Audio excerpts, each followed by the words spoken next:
Let's start with the knowing how to be you.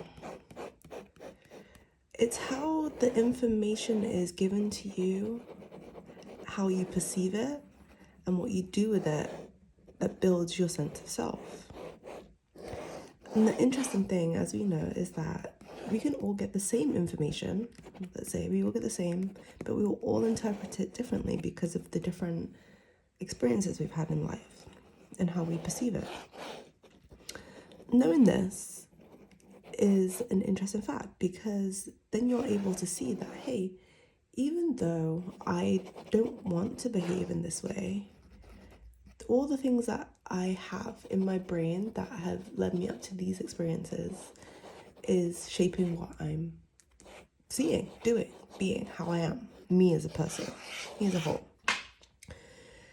So to know this sense of self is that you understand how your processes work, not specifically where they come from. Whereas this can help if you're having some sort of thoughts that are not very useful in your life, in your being, in your how you're operating. But it's more so what you do with this knowledge of what you know. So if you know that if a certain person says, oh, I don't like that you did this and this will cause you to shut down, you know that this behavior is in you. If you want to change it, and if you want to have this sense of self that is not how you're being, because this is more about if it's something that's in your personality that you feel is not aligning with who you truly are, or it's not aligning with who you want to be, but it's all connected, okay? So we have to understand what is holding us back, but not in the sense that it's, because it can always be broken. It's holding us back for now. Let's say for now, temporary holding us back. If we don't want this anymore, if we don't be held back by all these things, then we just have to understand that doing the same thing is not going to achieve the same results. And this has been spoken about before, but to break free of it is good to just sit with it instead of immediately reacting to whatever happens, which is maybe what you've done in the past. You have to just sit with it and be like, hey, why did this make me feel this way?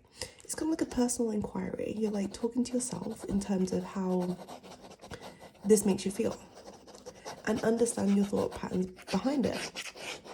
Because the only way to get, like, to transcend something is to go through it. Okay, you have to go through it. And this can be very uncomfortable because it can bring up a lot of things that you maybe didn't even know. They're not at the surface. They may be deep, deep down here. But you have to kind of go through it to break it. You can kind of bypass this, but the issue is you can bypass it, being like, no, I just don't think like this anymore and I'll change it. And you can do this, but it depends on your personality. If you're still so attached to, let's say, your old self, how you've always been, it's always going to creep back up. So for a lot of people, it's a lot easier to easier is not easy at all. It's not easy. It's just easier to go through it, to break it moving forward. So you're no longer going through it. So you're no longer dealing with it. This allows us to be able to recognize these situations and choose something different for ourselves. We can choose at any point to be different, to do different, and to operate differently in life. And this is the fun thing. It can be fun. It doesn't have to be all doom and gloom, like, oh no, I responded in this way again that I don't like. It's okay because it's a process. Nothing happens in a blink of an eye. I mean, it can, but this is deep work. Okay, this is the work that they call shadow work. Because the way that we get through the shadow is shining the light on it. Shining the light on it and coming through. And this is how we're able to have this more sense of self, of kind of what was, but also what we want to be.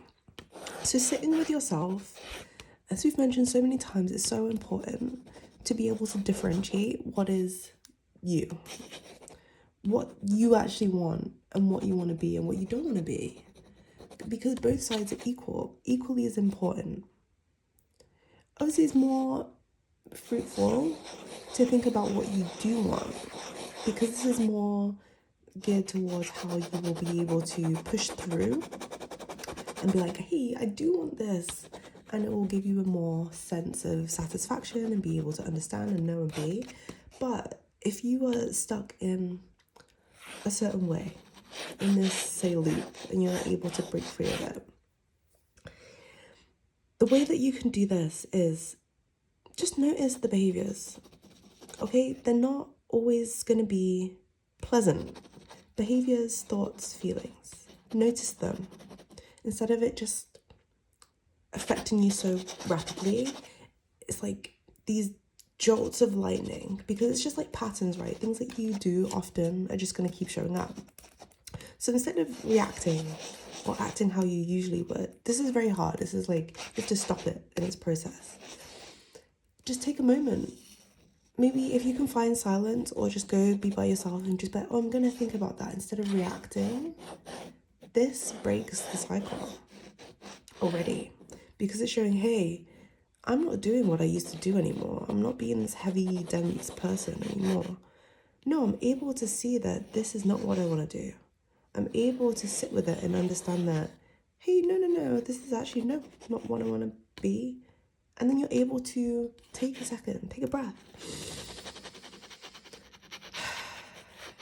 These things like count to 10. This is useful because it gives you that break in pattern. And you're able to actually respond in a way that's more beneficial to how you want to actually be, how you truly are, to be perfectly honest. Because a lot of these reactive responses are not truly us. It's like the armor that we've built up over the years from all of the trauma, drama, issues that we've had in our lives. So the way to diffuse this, the way to bring some light to this dark, is to just pause with it. You don't have to be so reactive. And I know it's hard because it's what makes us feel like we have to be. And then we have to be in our like cocoon, which feels safe, but realistically it's like suffocating us a little bit, because we're not truly able to be us, because we feel like we have to be so reactive to everything.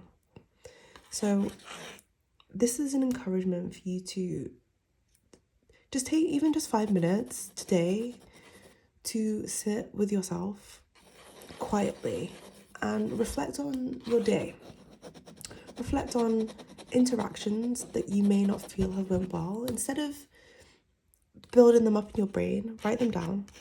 There's very much power in being able to transmute from your mind to a physical form.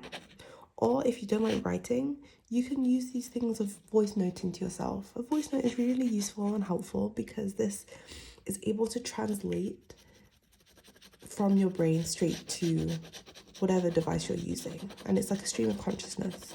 And you can go back through it and listen and just notice points where you're like, okay, wait, actually, I didn't like that interaction. And then just think of alternative ways of being in these situations. Just think about it. And this is like a process, right? It doesn't happen overnight.